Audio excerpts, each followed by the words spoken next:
harvest during the rainy season. We have 20 to 22 typhoons every year. Infrastructure and transportation has been mediocre.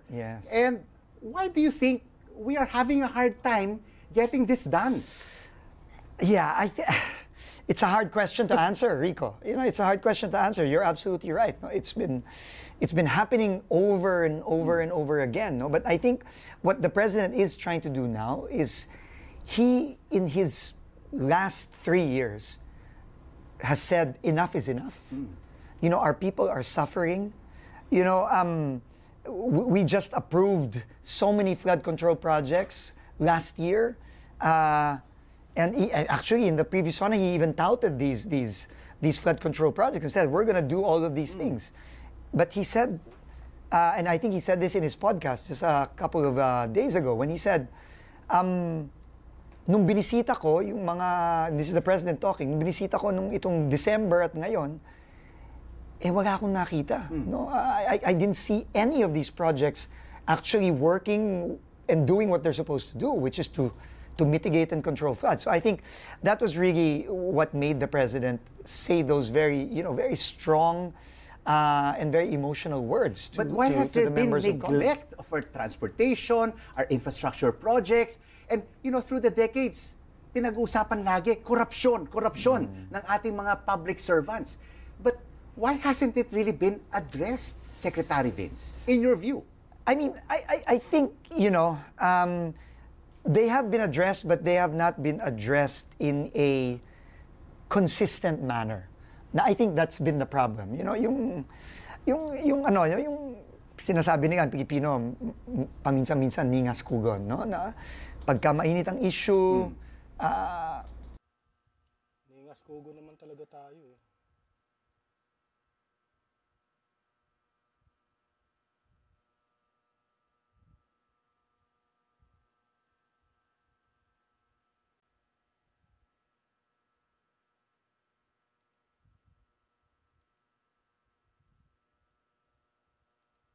Meron silang gagawin.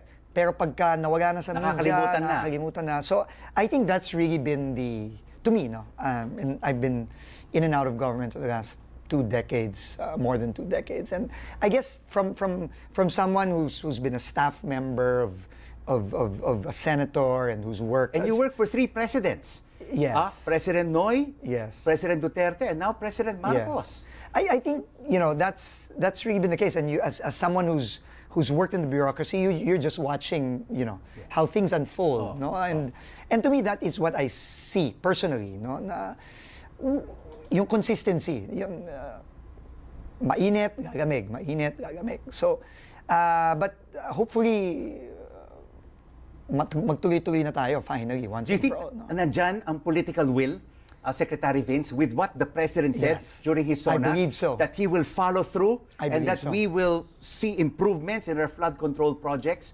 and this could happen. I mean, now it's starting to rain again. Yes.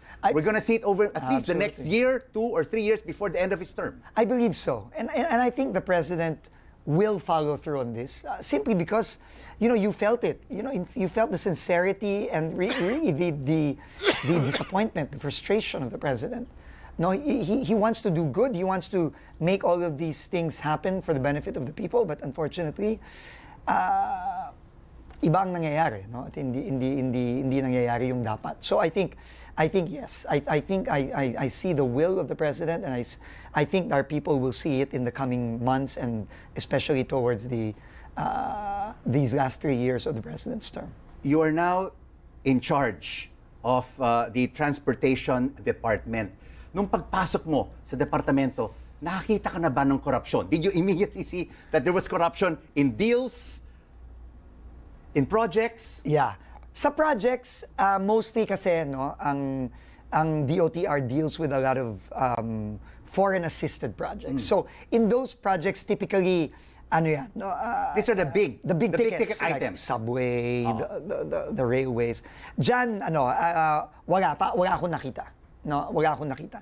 Pero, marami akong nakitang mali sa mga frontline agencies. Sa LTO, sa LTFRB, no, sa iba pang mga ahensya na talagang yung nakaharap araw-araw sa ating mga kababayan. Face to no? face. Oo. Corruption. No, andyan yung problema ng mga fixers sa LTO. No? Hindi yan kamukha ng mga magalaki ang infrastructure na bilyon-bilyon na nawawala. Pero napakabigat niyan na dinadaanan ng mga kababayan natin araw-araw. You know, you're gonna get something as simple as a driver's license, for example. I mean, it should be easy to get a driver's license, meaning you go there, you take a test. If you pass it, you get it. If you don't pass it, you don't get it.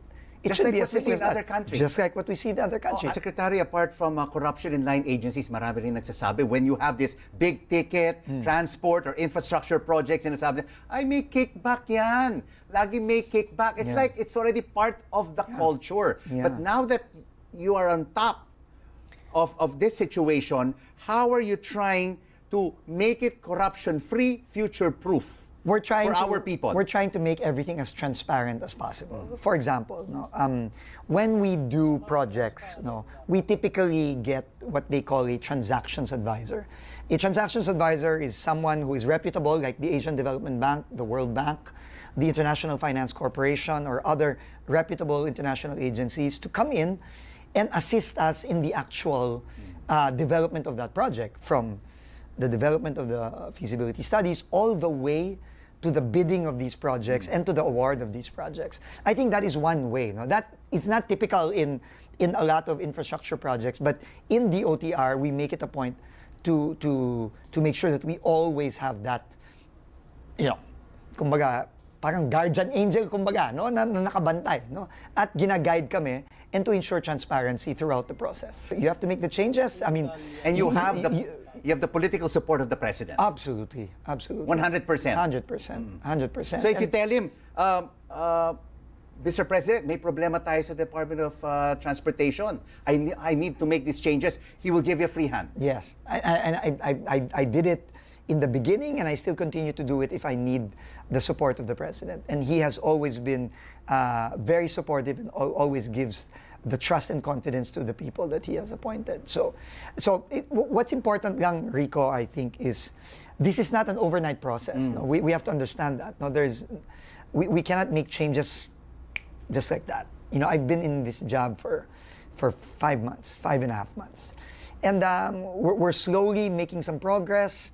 But we're not there yet. No, we're not there yet. I mean, especially it's a long road. It's a long road, but we just have to continue on. But at the same time, I think equally important, if not more important than this, no, is we have to deliver for our people. We have to deliver results.